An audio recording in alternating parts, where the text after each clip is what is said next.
আকাশের গায়ে কালো মেঘ ছিল। সকালে হালকা বৃষ্টির সঙ্গে এক দফা ঝড় বয়ে গেছে। দুপুরেও নেমেছে বৃষ্টি। এরপর ফের বিকালে মুষলধারায় বৃষ্টি, সেই সাথে ছিল হালকা ঝড়ের তাণ্ডব।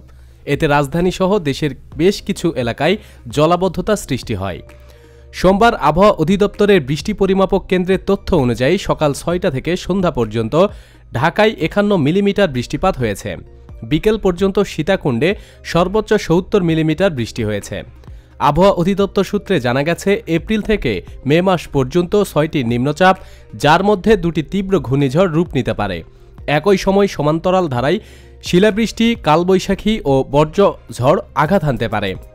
জুন মাসে বর্ষা বিস্তার লাভ করলেও সামনের দিনগুলোই দেশের কোথাও না কোথাও বৃষ্টির দেখা মিলবেই।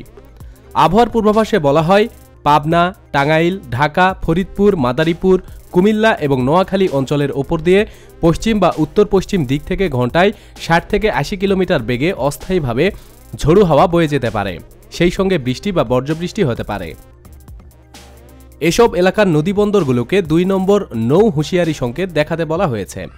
এছাড়া দেশের অন্যান্য অঞ্চলের উপর দিয়ে পশ্চিম বা উত্তর পশ্চিম দিক থেকে ঘন্টায় ৪৫ বা ৬০ কিলোমিটার বেগে অস্থায়ীভাবে দমকা বা ঝোড়ো হাওয়া বয়ে যেতে পারে। সেই সঙ্গে বৃষ্টি বা বজ্রবৃষ্টি হতে পারে। এসব এলাকার নদীবন্দরগুলোকে ১ নম্বর সতর্কতা সংকেত দেখাতে বলা হয়েছে। ভিডিওটি অবশ্যই শেয়ার করুন। প্রতিদিন সব খবরাখবরের জন্য আমাদের সাথেই থাকুন এবং চ্যানেলটি সাবস্ক্রাইব করুন। ধন্যবাদ। প্রিয় দর্শক, আমাদের দ্বিতীয় চ্যানেল সেরা নিউজ থেকে একটু ঘুরে আসুন। ভিডিওগুলো ভালো লাগলে অবশ্যই সাবস্ক্রাইব করুন।